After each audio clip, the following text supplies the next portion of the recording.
नमस्कार। आज हम संत गरीबदास महाराज की एक बहुत ही पुरानी लेकिन कह सकते हैं टाइमलेस विजडम की बात करेंगे। ये एक ऐसी दुविधा के बारे में है जिसे हम सब जानते हैं।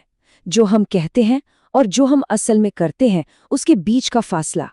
तो चलिए देखते हैं कि उनकी वाणी कथनी और करनी के बीच की इस खाई को कैसे भरती है। ये कहावत तो हम सबने सुनी ही है ना, कि कर्म शब्दों से ज्यादा जोरदार होते हैं। पर क्या ये हमेशा सच है? इस कॉमन सी बात में आखिर कितनी गहराई है? संत गरीबदास की जो ये पुरानी विजडम है ना, वो इस सवाल का एक बहुत ही गहरा और शायद चौंकाने वाला जवाब देती है। अच्छा, इस पूरी बात को समझने के लिए ना दो शब्दों को पकड़ना बहुत जरूरी है। पहला है कथनी, मतलब हमारे कहे गए सारे शब्द, सारे उपदेश, हमारे दावे।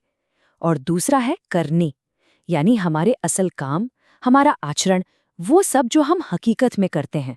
तो चलिए सबसे पहले कथनी को ही देखते हैं कि आखिर इसमें क्या कमी है।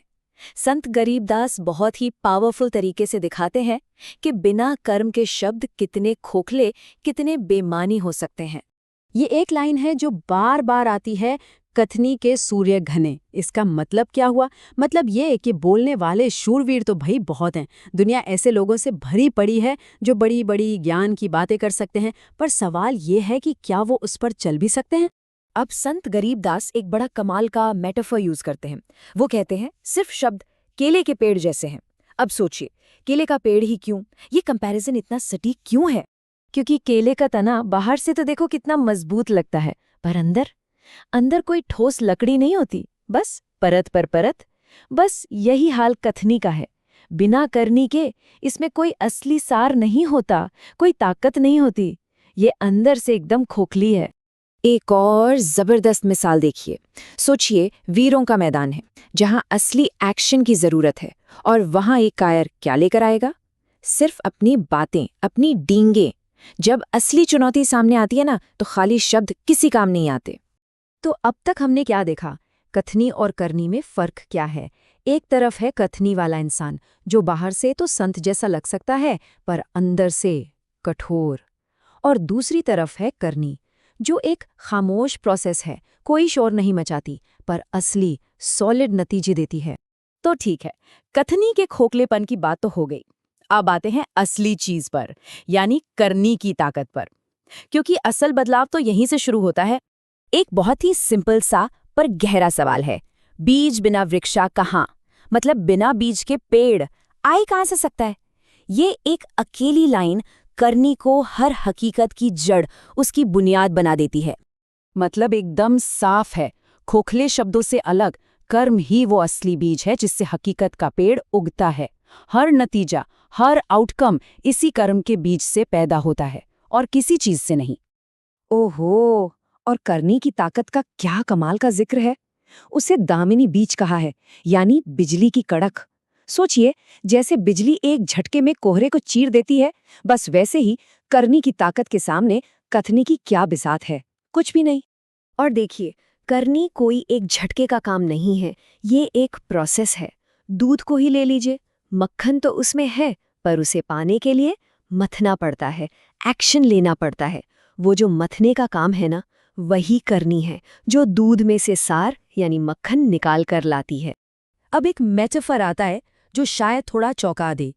करनी को एक काला सांप कहा गया है जिसके सिर पर मणि है। अब इसका क्या मतलब हो सकता है? नहीं नहीं, यहाँ सांप का मतलब कोई बुराई या ईवल नहीं है।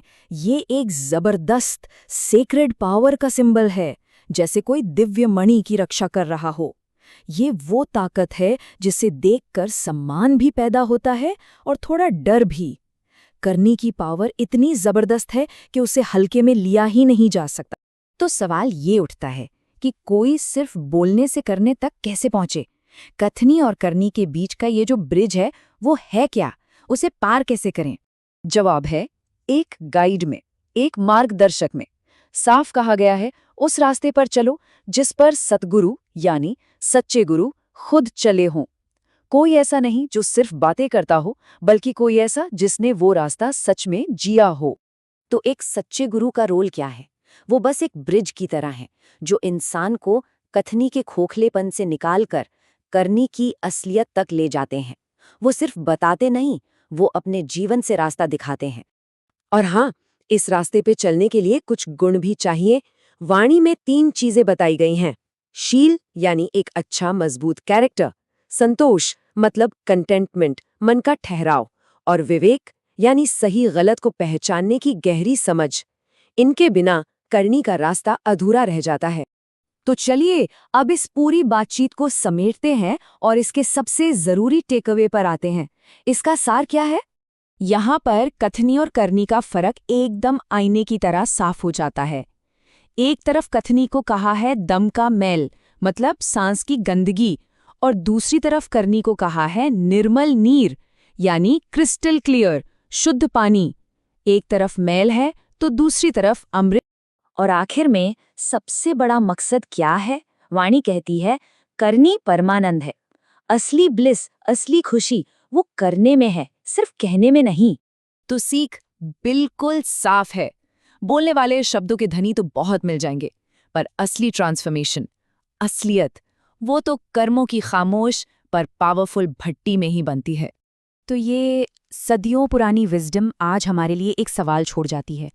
अपने जीवन की कहानी में आज जो बीज बोया जाएगा वो कथनी का होगा या करनी का?